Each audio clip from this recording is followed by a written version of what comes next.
우리는 지난주에 회당장 야이로의 딸이 죽었다는 것을 아시고 예수님께서 가셔서 아이야 일어나라 말씀하심으로 그 아이를 다시 살린 사건에 대해서 살펴보았습니다.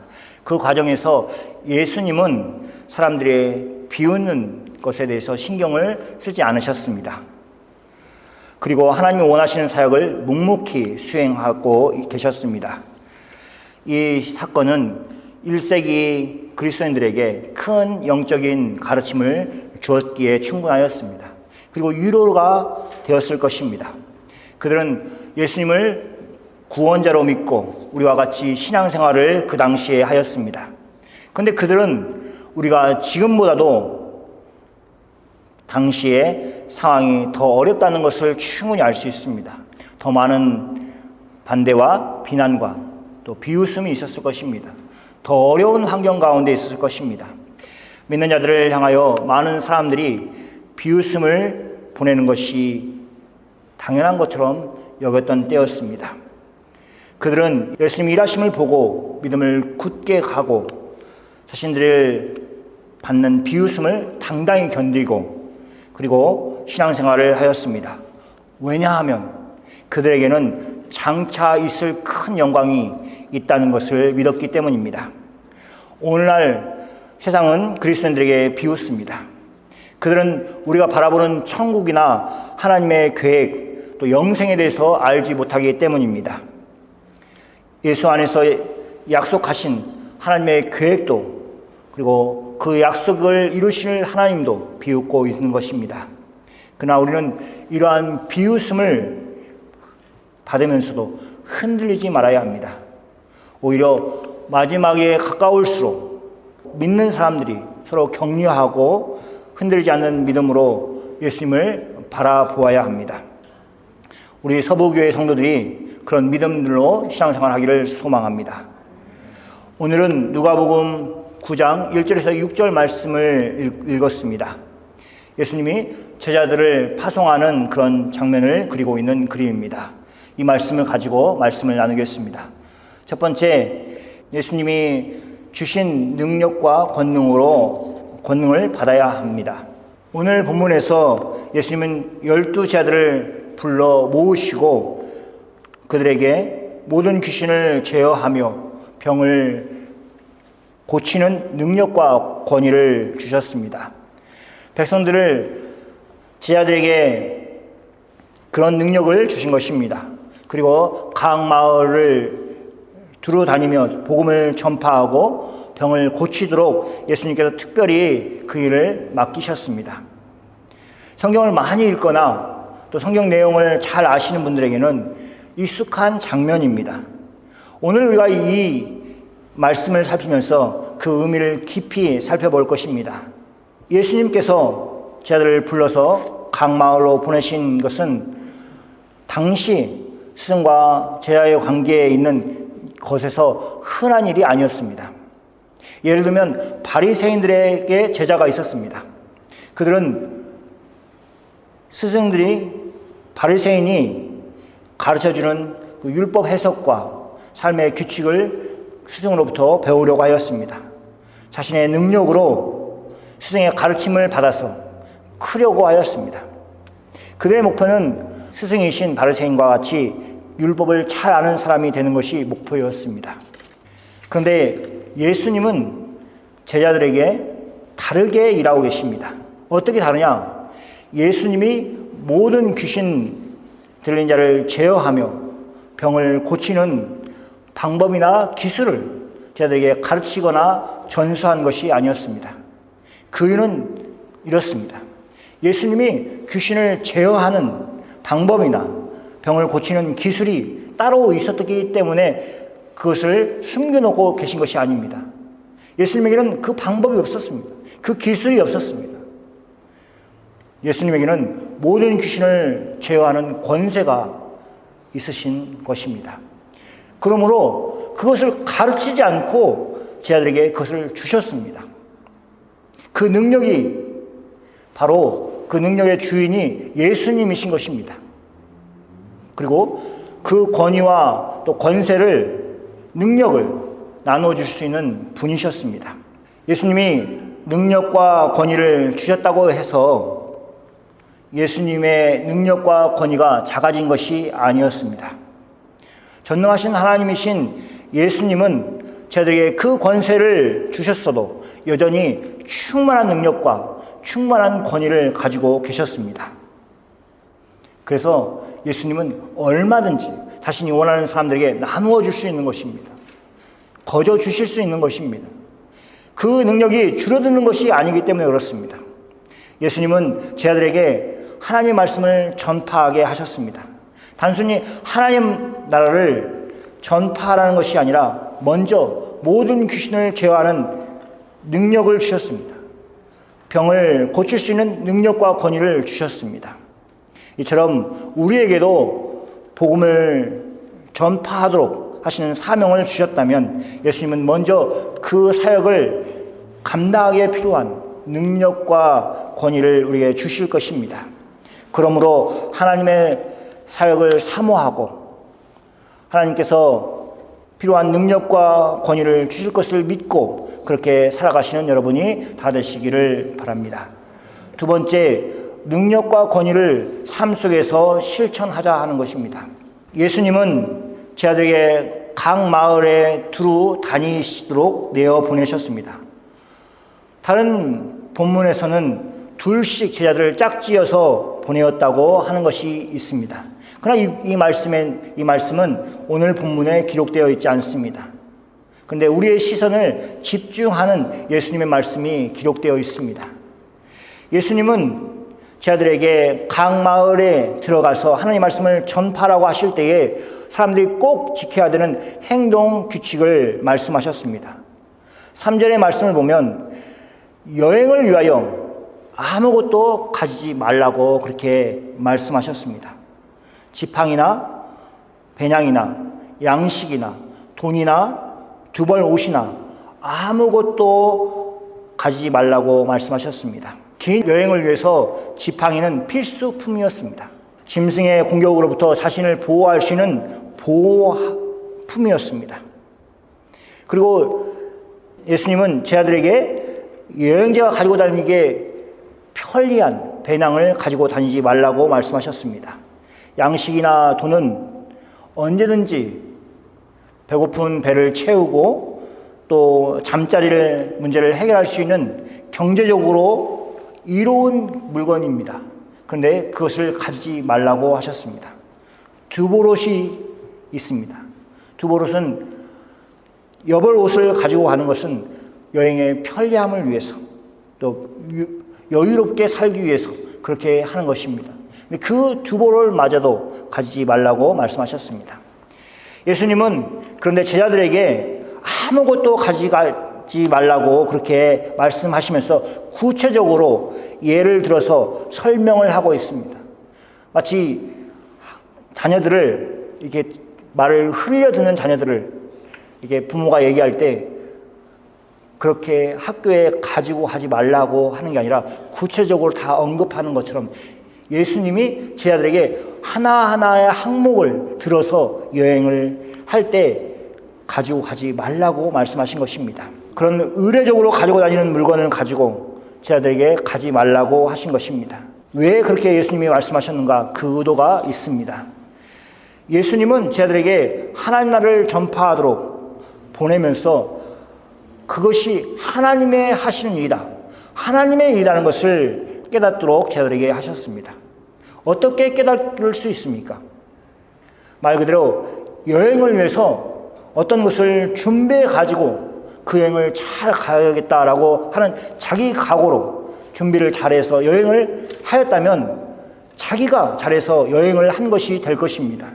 그런데 아무것도 가지지 말라고 말씀하셔서 하나님이 그것을 공급하시는 하나님으로, 하나님의 일을 하기 때문에 하나님께서 먹이시고 입히시는 것을 경험으로 알도록 그렇게 제자들에게 말씀하신 것입니다. 경험해 봐야 됩니다. 하나님이 하시는 일, 또 하나님이 말씀하신 일을 실제로 자기 삶 속에서 해보면 하나님이 능력을 발휘하신다는 것을 알 수 있습니다. 예수님은 제자들에게 아무것도 가지지 말라고 말씀하시고 친히 하나님이 그들을 공급하실 것을 믿었습니다. 그래서 아무것도 가지지 말라고 그렇게 말씀하신 것입니다. 또 예수님이 말씀하신 것이 있습니다. 4절에 보면 어느 집에 들어가든지 거기서 머물다가 거기서 떠나라고 그렇게 말씀하셨습니다. 예수님은 제자들에게 모든 귀신을 제어하며 병을 고치는 능력과 권위를 주셨습니다. 그리고 그들에게 하나님의 나라를 선포하고 전파하고 아는 자들을 고치라고 말씀하셨습니다. 제자들은 그 일을 성실히 할 것입니다.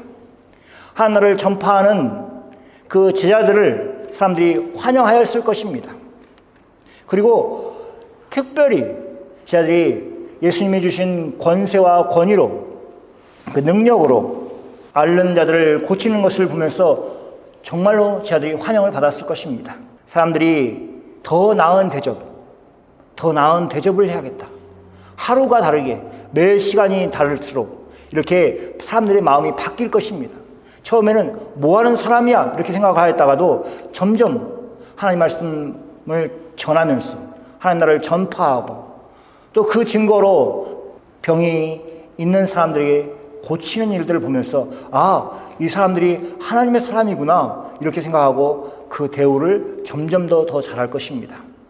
그러니까 예수님은 처음에 거하는 집에 떠날 때까지 머물도록 그렇게 제자들에게 당부를 하신 것입니다.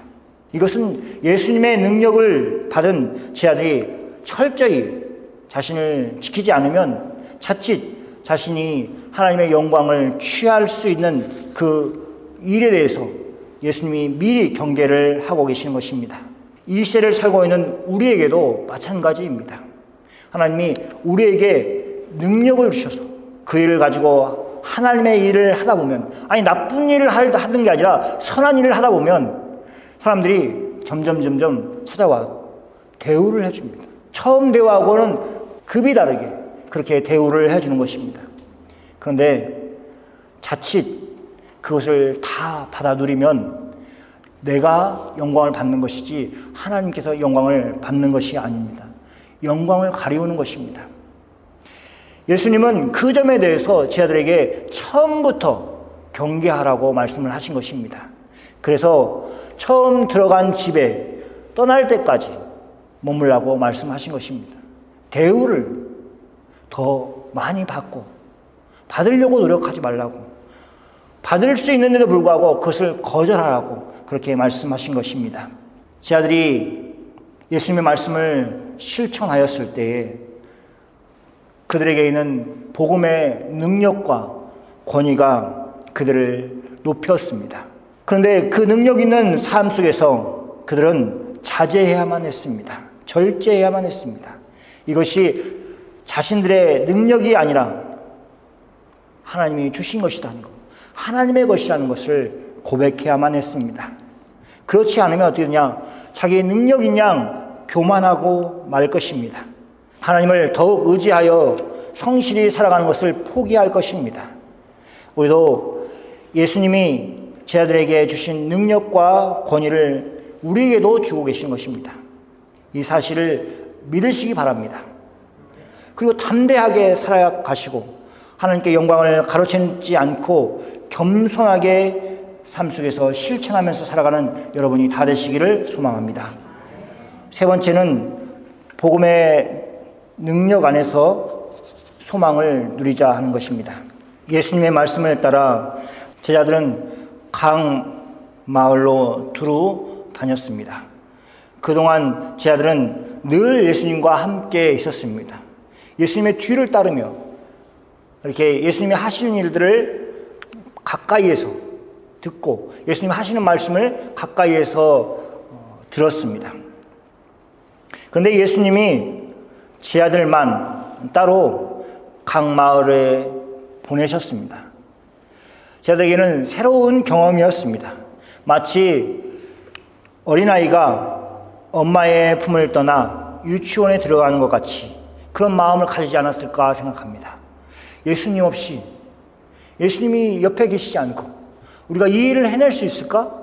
이런 두려움이 있었을 것입니다. 우리는 기억해야 합니다. 예수님은 제 아들을 위해서 이 일을 계획하셨습니다. 예수님은 제 아들에게 능력과 권위를 주셔서 제 아들이 자신과 같이 하나님 나라를 전파하고 앓는 자들을 고칠 수 있다는 것을 깨닫기를 원하셨습니다. 제 아들은 예수님의 바라심대로 그 일을 잘 수행하였습니다. 성경은 제 아들이 예수님의 말씀을 듣고 나가서 각 마을에 다니면서 복음을 전파하고 병을 고쳤다고 그렇게 기록하고 있습니다. 제 아들은 여행할 때에 의례적으로 가지고 다니는 물건을 의지하지 않았습니다. 그리고 사역을 잘 감당하였습니다. 처음에 사람들은 그랬을 것입니다. 이 여행하는 물건들을 가지지 않고 어떻게 각 마을을 여행할 수 있을까? 이런 의구심이 있었을 것입니다. 그런데 제자들이 그것을 해내었습니다. 예수님의 제자들이 이런 사역의 결과는 우리 모두에게 소망을 줍니다. 복음의 능력으로 살아가야 한다는 것을 실제로 경험하고 그 능력을 우리에게 알려주고 있기 때문에 그렇습니다. 제자들은 예수님이 주신 능력과 권위를 믿고 나아갔습니다. 하나님 나라를 전파하였습니다. 그런 것처럼 우리도 예수님이 이미 우리에게 주신 능력과 권위로 복음 안에서 살고 있다는 것을 우리가 믿고 하나님 나라를 전파하면서 살아가야 할 것입니다. 초대교회 성도들의 상황을 생각해 보십시오. 말씀을 읽은 초대교인들이 어떻게 여기겠습니까? 예수님이 말씀하신 것처럼 아무것도 가지지 말고 하신 그 말씀이 자신의 삶 속에서, 현실 속에서 어떻게 와 닿았겠습니까? 무슨 말이냐 하면 초대교인들이, 그 성도들이 복음을 위해서 사용해야 될 재화가 없었습니다. 사용하고 싶어도 그런 돈이 없었습니다.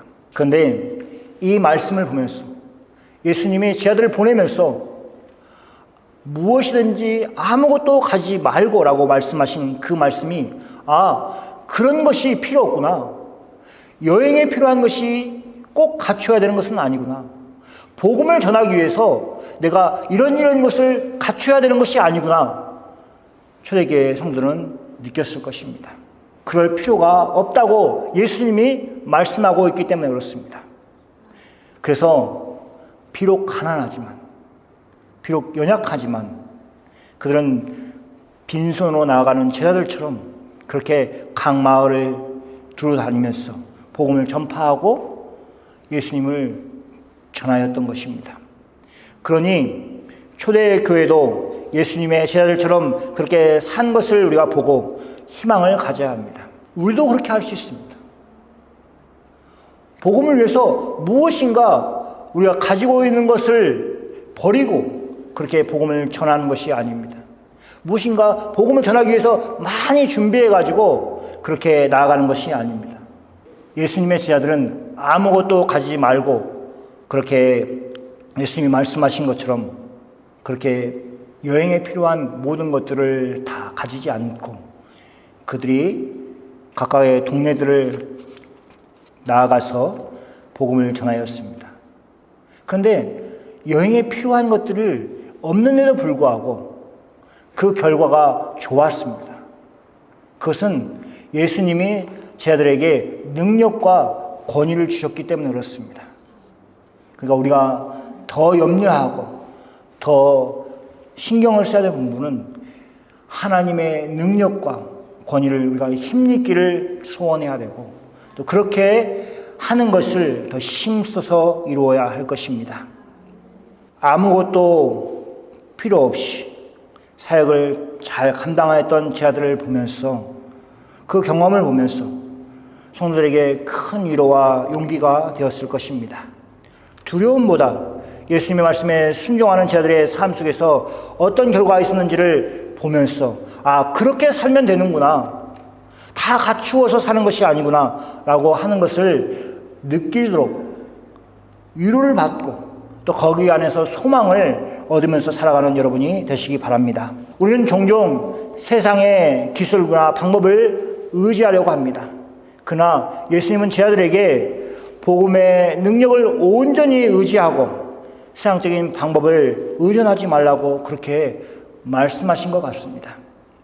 그것은 복음이 가지고 있는 능력이 우리의 상상을 그 이상으로 훨씬 더 큰 힘을 발휘하기 때문에 그렇습니다. 이 복음의 능력을 온전히 의지하고 살아가는 여러분이 다 되시기를 축원합니다. 아멘.